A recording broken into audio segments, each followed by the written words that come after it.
Good morning. Well, we have got a long list of things that we have to get done today. The first being get the cattle moved. And we were out here at daylight to start that because things have started getting hot. And I think that's pretty consistent all around the country. I've got some friends in Ohio, and I don't know, before we even were hitting the 90s, they were in the mid 90s already. So it's just now starting to get into the mid to upper 90s, and with the humidity, it's making it feel like it's 105 to 110, something like that's what they were saying. So it's getting hot, so we try and get out. And I always say we. I don't know why I say we, because I'm always used to working with people. And really it's just me and Lisa for the most part. So I try to get out real early so I can get this stuff done, that's kind of a little physical stuff before it gets too hot, especially with the animals, and physical for them is what I'm talking about. I like to get them where they can do things early, especially when it's hot like this. So we will get the cattle all moved, which they're pretty much moved. I'm taking a look at them and they seem to be looking okay. It is calving season. We started it June 1st, right around there. So this is kind of what I would consider some of our busy time of the year. Just so happens we're kidding also at the same time. And so we're having to kind of keep an eye on things that are going on, at least the best we can. We more or less try to step back and let nature take over and let the animals do what they were designed to do without us interfering. Now on occasion we have to do something maybe that's not normal, and maybe doctor a calf. Haven't doctored one in many years, but every now and then we'll doctor a calf or something like that. But for the most part, we let nature take its course and let them do what they were designed to do. So once we get done with the cows here, we'll be off doing some other things. I've got to go over and work on a float real quick, and then I've got to get over to the goats and make sure that they're all good. We've got some activity going on with the oil field, so the goats are kind of right in the middle of that, so it can get a little dicey. The other day I was over there, and I'm trying to monitor the trucks if they come in, because the goats kind of hang out where the trucks are coming in. And there was a kid laying in front of the duals on the back of the cab, and the trucker didn't know it. They all moved when he pulled up there, but once he pulled up there and got situated, the kids got back under that shade. So I'm glad I was there, otherwise there would have been flat baby goat right there. So I've got to kind of monitor that, but I'm going to be getting a lot of things done today and working down the list and trying to get that done all before 2 or 3 o'clock, when it gets so stinking hot that you just don't want to do anything. So you kind of get inside for a little bit and take a little break, and then if you have something still pressing, you can get back out when it's a little cooler in the evening. So that's what we're doing.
Well, so I've got everything on the list pretty much done.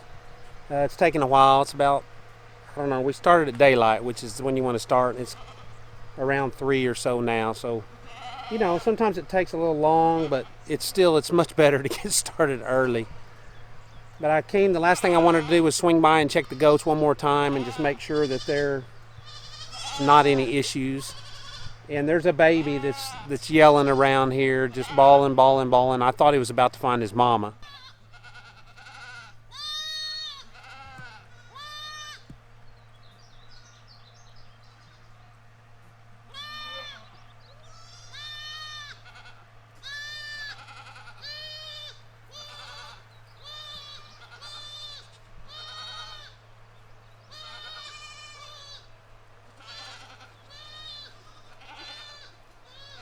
But when he got over there, she kind of rejected him, so that must not be his mama.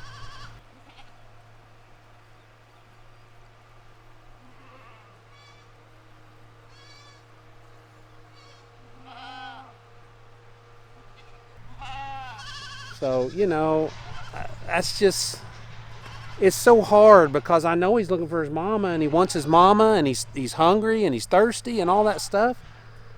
But,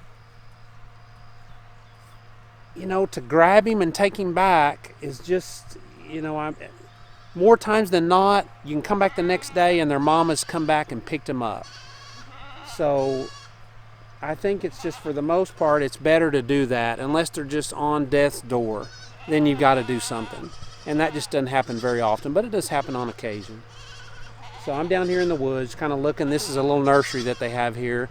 This isn't all the kids, but there's quite a few kids right here. So I'll pan over real quick and we can get a look at what's here and kind of go from there. This is kind of a neat little deal I'll show over here. There's a pipe down in the ground here that years ago, I guess when they were drilling oil wells here, like they don't do it still, which is the biggest nuisance in the world. But they have a pipe here where they were doing something with a well, and they just left it in the ground. And this country is known for artesian wells. You go down about 130 feet, and I mean, it's going to run out about 20 gallons a minute. So I don't know exactly how deep this one is, but it's not in that zone, but it's in a zone.